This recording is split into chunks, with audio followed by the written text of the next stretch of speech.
बच्चों, मैं आज आपको व्यावसायिक संचार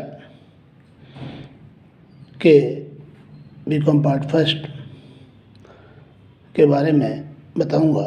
इससे भी पूर्व मैंने आपको कई प्रकार के वीडियो अपलोड किए हैं और बिजनेस कम्युनिकेशन के महत्व, मॉडल और उनके प्रकार इत्यादि के बारे में बताया था। आज मैं आपको प्रभावी संचार क्या होता है इसके बारे में बताने जा रहा हूँ। आप देखेंगे कि प्रभावी संचार कहते किसे हैं।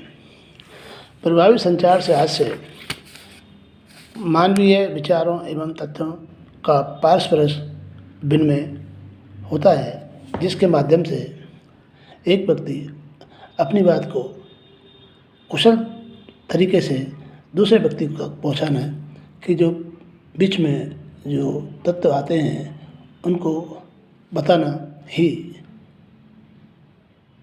प्रभावी संचार होता है।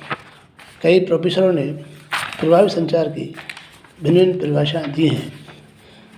प्रोफेसर प्रभावी संचार से आशय तथ्यों, विचारों के पारस्परिक विनिमय से है, न कि टेलीफोन, तार, रेडियो, टेलीफोन इत्यादि तकनीकी साधनों से नहीं।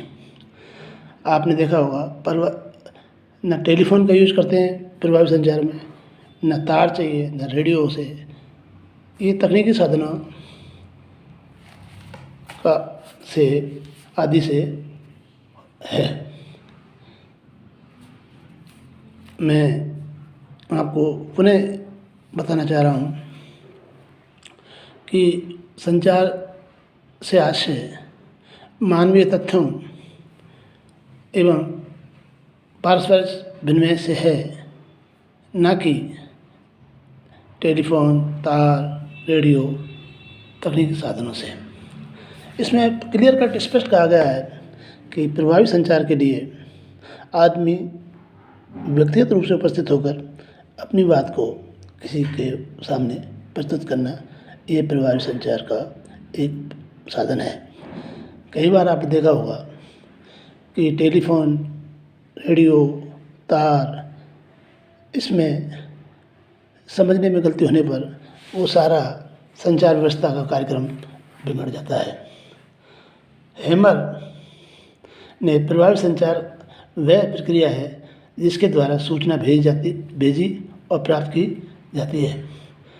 प्रबंधन के लिए आधारभूत व्यवस्था है। इसके बिना संगठन का अस्तित्व नहीं रह सकता। इस कारण से बहुत स्पष्ट है कि हम कर्मचारियों को के साथ संवाद ना करें, बल्कि हम किस प्रकार काम करते हैं उसकी सूचना भी नहीं चाहिए, बल्कि हमको उनके बारे में स्पष्ट रूप से बता देना चाहिए कि क्या होता है। अब आपको मैं प्रभावी संचार के जो हैं तत्व उनको बताता हूँ। प्रभावी संचार के लिए आवश्यक तत्व। प्रभावी संचार के लिए आपको आवश्यक तत्व होते हैं कि अधिकारी और कर्मचारी के बीच में सीधा संवाद होना चाहिए।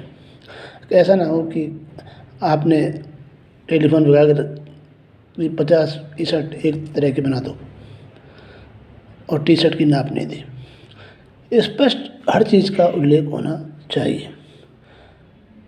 दूसरा है इसमें स्पष्ट संक्षेप का पूर्ण कथन। मैंने आपको बताया था कि बिल्कुल पूर्ण क्लियर कट होना चाहिए कि संचार क्या है।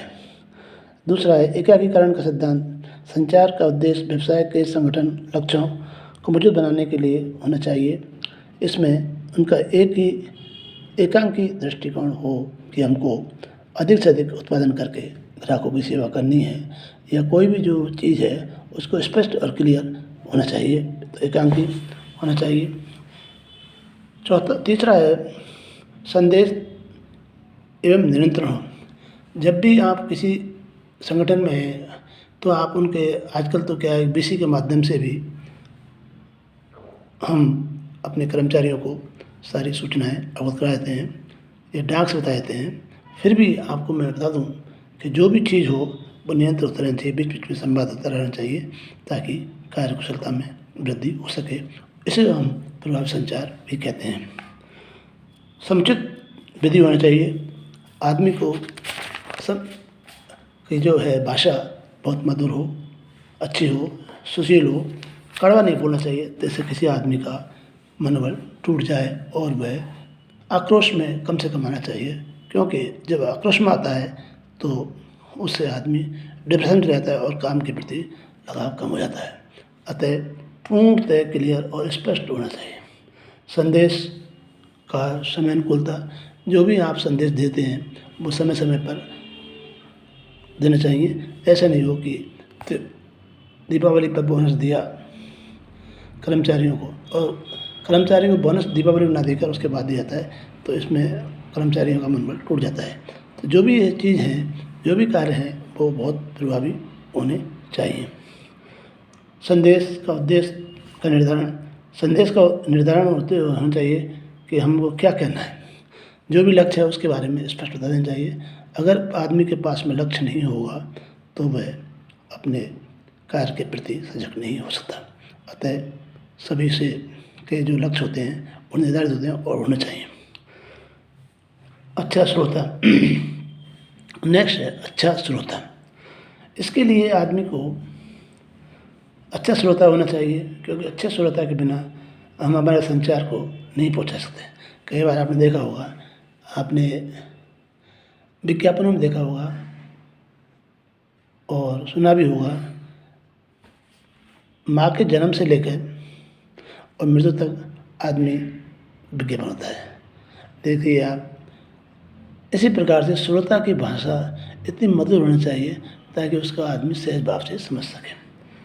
नम्रता, नम्रता आदमी को जीत लेते हैं। और अगर आदमी कठोर है तो उसके प्रति लोगों का व्यवहार कहेंगे, अरे यार किराए का आदमी है, इससे बात मत करो। ये संभव नहीं है। आदमी को नम्र होना बहुत ज़रूरी है। प्रतिक्रियाओं का उपयोग, जो भी क्रिया प्रतिक्रिया होती हैं उसका उपयोग होना चाहिए, क्योंकि अगर आप क्रिया करेंगे तो उसकी प्रतिक्रिया जरूर होगी। कर्मचारी को अगर आपने किसी स्थान से ट्रांसफ़र कर दिया और वो काम नहीं कर रहा है, उसकी जगह योग्य आदमी लगा दिया, तो वह उसकी प्रतिक्रिया होगी, वो यूनियन में जाएगा, ट्रेनिंग में जाएगा, मैनेजमेंट से मिलेगा। इसलिए आप क्रिया पूर्ण नियंत्रण भी होना चाहिए। मनोबल पर नियंत्रण, कई बार क्या होता है, कर्मचारी अपने संदेश के रूप में जो दिया जाता है उसमें मनोबल, उसके भाव भाई तुझे भरतपुर जाना है, उदाहरण तो आपको भरतपुर जाना है, तो एक तो आप कहें भाई मीणा जी आपको कल भरतपुर जाना है, या शर्मा जी आपको भरतपुर जाना है और ये काम करके लाना है। तो आदेशात्मक भाषा का प्रयोग नहीं, नम्र भाषा का प्रयोग होना चाहिए। दो अर्थ वाली भाषा को त्याग देना चाहिए। दो अर्थ वाली भाषा जो होती है, सामान्यतः आपने देखा होगा, इसमें कई प्रकार की भाषाएं आती हैं कि 2 कप चाय ले आना, और आपने 2 कप की जगह 2 हाथ हिलाया और उंगली हिलाई कि 2 की 3 कर लाना। तो ये स्पष्ट भाषा का प्रयोग होना चाहिए। 2 भाषा का नहीं होना चाहिए। वही कह देना चाहिए 2 कप चाय लाइए और 3 जगह कर लाना। तो स्पष्ट भाषा का प्रयोग होना चाहिए।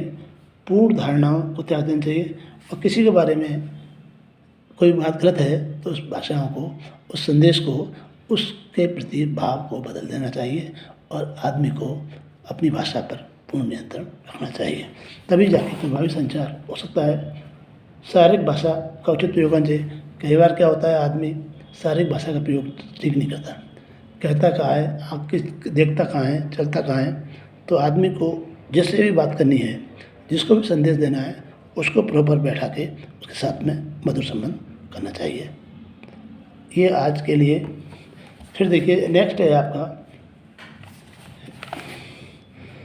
ये इसके प्रभावी संचार के मुख्य तत्व जो थे मैंने आपको बताया। इसके बाद में आपको मैं कल प्रभावी संचार के महत्व के बारे में बताऊंगा। Thank you.